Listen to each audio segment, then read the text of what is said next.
ধর্ষণের অভিযোগে মামলা করা ইডেন মহিলা কলেজে সেই ছাত্রীকে বিয়ে করেছেন গায়ক মাইনুল আহসান নোবেল। বৃহস্পতিবার কারা কর্তৃপক্ষের তত্ত্বাবধানে কেরানীগঞ্জ কেন্দ্রীয় কারাগারে তাদের বিয়ে হয়েছে। ঢাকা বিভাগের কারা উপমহাপরিদর্শক মোহাম্মদ জাহাঙ্গীর কবির গণমাধ্যমকে এ তথ্য নিশ্চিত করেছেন। গত ১৯ মে নোবেলের বিরুদ্ধে ধর্ষণ, নির্যাতন ও পর্নোগ্রাফি আইনে মামলা করেছিলেন ইডেন মহিলা কলেজের সাবেক ওই শিক্ষার্থী। মামলা দায়েরের পরই নোবেলকে ডেমরা থেকে গ্রেপ্তার করে পুলিশ। ওই দিনই জামিন নামঞ্জুর করে তাকে কারাগারে পাঠানো হয়। বর্তমানে তিনি কারাগারে রয়েছেন। ১৮ জুন ওই শিক্ষার্থীর সঙ্গে নোবেলের কাবিনমূলে বিয়ের ব্যবস্থা করার জন্য কারা কর্তৃপক্ষকে নির্দেশ দেন আদালত। ঢাকার মেট্রোপলিটন ম্যাজিস্ট্রেট নাজমিন আক্তার আসামি নোবেলের আইনজীবীর আবেদনের পরিপ্রেক্ষিতে এ আদেশ দেন।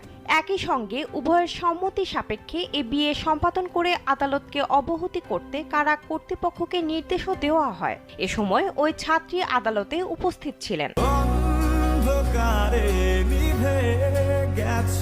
এদিকে মামলার অভিযোগে বলা হয়, সামাজিক যোগাযোগ মাধ্যমে ভুক্তভোগী ইডেন কলেজের ছাত্রীর সঙ্গে নোবেলের পরিচয় হয়। এরপর তাদের মধ্যে প্রেমের সম্পর্ক গড়ে ওঠে। গত বছরের ১২ নভেম্বর নোবেল তার স্টুডিও দেখানোর কথা বলে ভুক্তভোগীকে ডেমরা থানাধীন তার বাসায় নিয়ে যায়। এরপর ওই ছাত্রীকে আটকে রাখে।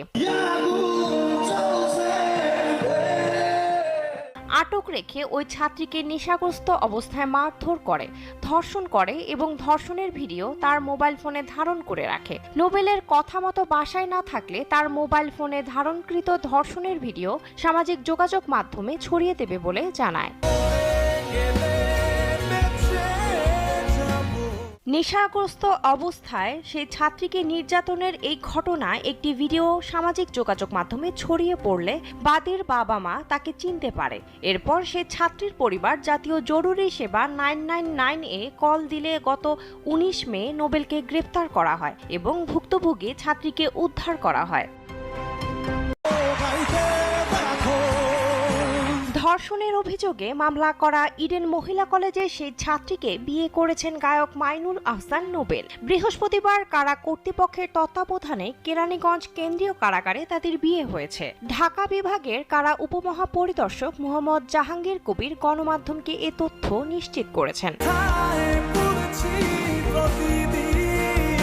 গত ১৯ মে নোবেলের বিরুদ্ধে ধর্ষণ, নির্যাতন ও পর্নোগ্রাফি আইনে মামলা করেছিলেন ইডেন মহিলা কলেজের সাবেক ওই শিক্ষার্থী। মামলা দায়েরের পরই নোবেলকে ডেমরা থেকে গ্রেপ্তার করে পুলিশ। ওই দিনই জামিন নামঞ্জুর করে তাকে কারাগারে পাঠানো হয়। বর্তমানে তিনি কারাগারে রয়েছেন।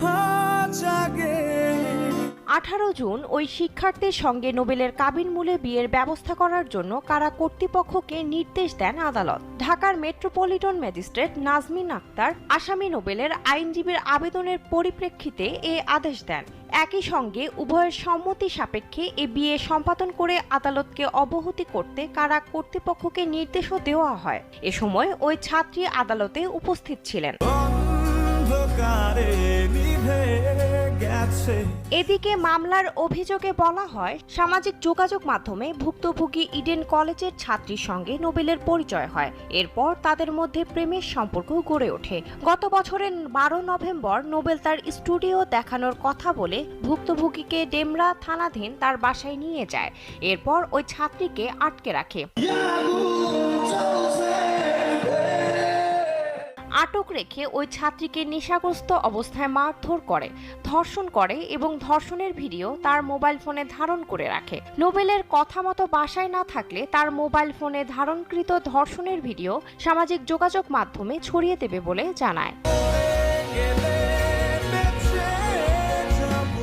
নেশাগ্রস্ত অবস্থায় সেই ছাত্রীকে নির্যাতনের এই ঘটনায় একটি ভিডিও সামাজিক যোগাযোগ মাধ্যমে ছড়িয়ে পড়লে বাদীর বাবা-মা তাকে চিনতে পারে। এরপর সেই ছাত্রীর পরিবার জাতীয় জরুরি সেবা 999 কল দিলে গত ১৯ মে নোবেলকে গ্রেপ্তার করা হয় এবং ভুক্তভোগী ছাত্রীকে উদ্ধার করা হয়।